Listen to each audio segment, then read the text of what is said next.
हम वो योजना जारी कर दें तो वो मेरी सोच होगी, उसमें आपकी और बिहार के लोगों की सोच समाहित नहीं है। पहले गांव गांव जाकर देखकर ये समझ रहे हैं, लोगों से पूछ रहे हैं कि क्या करना पड़ेगा। ज्यादातर आदमी कहेगा नया क्या देख लीजिएगा इसमें। हम आपको बता रहे हैं नया क्या देख लेंगे। हम भी बिहार के सरकारी स्कूल में पढ़े हैं। हमने अपने बाबूजी के क्लिनिक में देखा है 100 रुपया के मोनोसेफ नहीं खरीद पाने की वजह से इनके फ्लाइटिस के पेशेंट हाथ जोड़ के कहते हैं भैया मर जाए, लेकिन अब हम कुछ नहीं कर सकते, घर में कुछ नहीं बचा है। 100 रुपया तो हमको उसकी समझ है, लेकिन इसके बावजूद जब हम 2 वर्ष से चल रहे हैं पैदल, तो जो गरीबी, जो बदहाली, जो कष्ट मैंने जमीन पर देखा है, इसका मुझे कभी अंदाजा नहीं था। हम संयुक्त राष्ट्र संघ में पब्लिक हेल्थ में ही 10 बरस काम किए हैं, यहाँ राजनीति में से भी जुड़े रहे, लेकिन जितनी गरीबी बदहाली हम अपनी आंखों से देख रहे हैं, ये आंकड़ों से दिखने वाली गरीबी से कहीं ज्यादा है। आपने कुपोषण की बात कही, यहाँ सब डॉक्टर बैठे हुए हैं। आप में से ज्यादातर आदमी ऐसे होंगे जो शायद ही कोई 10 से ज्यादा हीमोग्लोबिन वाली महिला आपको देखते होंगे। यहाँ हम लोग जो एक स्टडी करा रहे हैं, देखते हैं, आप देखिएगा कल से ध्यान से। गांव में कहीं जाइए, 55-60 साल से ज्यादा उम्र की कोई महिला आपको सीधी खड़ी नहीं दिखेगी, सब बेंड हो गई है ऊपर से। तो न्यूट्रिशन, आप न्यूट्रिशन समझते अगर हैं, आप लोग तो डॉक्टर हैं, तो आपको पता है कि लंबे समय तक हीमोग्लोबिन की कमी की वजह से और ग्रोइंग एज में कैल्शियम नहीं मिलने की वजह से बोन का स्ट्रक्चर इतना कमजोर है कि समय से पहले वो बेंड होने लगता है। ये जब आप गांव में चलिएगा तो देखिएगा। 5 फीट 4 इंच से ज्यादा, 5 फीट 5 इंच से ज्यादा उम्र हाइट की कोई महिला आपको दिखने वाली नहीं है। आपने ठीक कहा, न्यूट्रिशन कोई वन शॉट सॉल्यूशन नहीं है, एंड इंटरजेनरेशनल प्रॉब्लम है।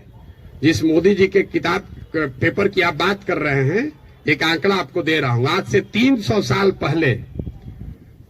साल पहले यूरोप में लोगों की एवरेज हाइट भारत में लोगों के एवरेज हाइट से 1.4 इंच कम होती थी। अब यूरोप में 300 साल में on an average 1.6 inch Bharat से ज्यादा हो गई है।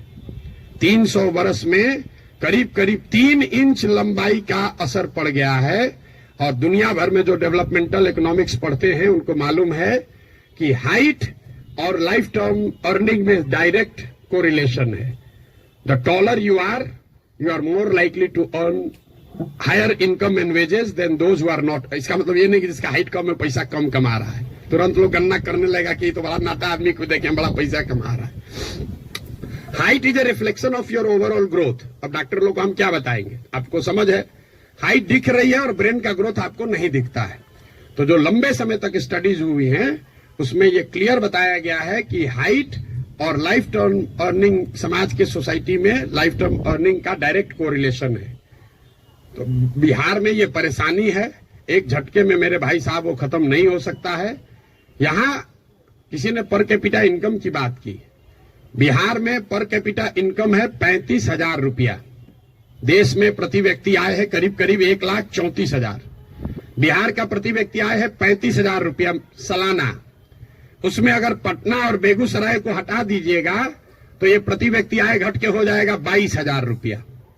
22,000 को जरा 365 से डिवाइड कर दीजिए, देखिए कि दिन में कितना हुआ। 100 में 80 आदमी यहां दिन में 100 रुपया भी नहीं कमा रहा है। आप किस न्यूट्रिशन की बात करेंगे। मुझे एक लड़का मिला, उसको हम लोग कैंप में शाम में खाना खिलाते हैं, जो लड़के आते हैं, बहुत ज्यादा खा रहा था। तो उसको ऐसे बुला के पूछे बेटा ये इतना रोज खाते हो। बोला सर आज तक जीवन में ऐसा हुआ ही नहीं कि हम खाना खत्म कर लिए और तसली में अभी चावल बाकी है। आज तक ऐसा जीवन में नहीं हुआ कि हमारा पेट भर गया हो और चावल अभी तसली में बाकी है। जो जितना खाना है उसी से पेट भरना है। आप न्यूट्रिशन की क्या बात करेंगे। इन बातों की चर्चा आपने ठीक कहा जनसुराज में नहीं करते। क्या करें, उसको जो सीधी बात बता रहे हैं कि 100 रुपया नहीं कमा रहे हो, ये समझे में नहीं आ रहा है, तो उसको कैल्शियम और हेमोग्लोबिन का कमी बताएंगे तो उसको बुझाएगा। हमको उसको उस भाषा में समझाना है जो उसको समझ में आए। आप बहुत बड़े ज्ञानी हैं, आप व्यवस्था को सुधारना चाहते हैं, सुधारिएगा तब ना जब व्यवस्था में आइएगा। तो व्यवस्था में आने के लिए आपको उस भाषा का, उस विषय का, उस तरीके का इस्तेमाल करना है ताकि आप व्यवस्था में चुनकर आए, तभी तो ये बनेगी बात।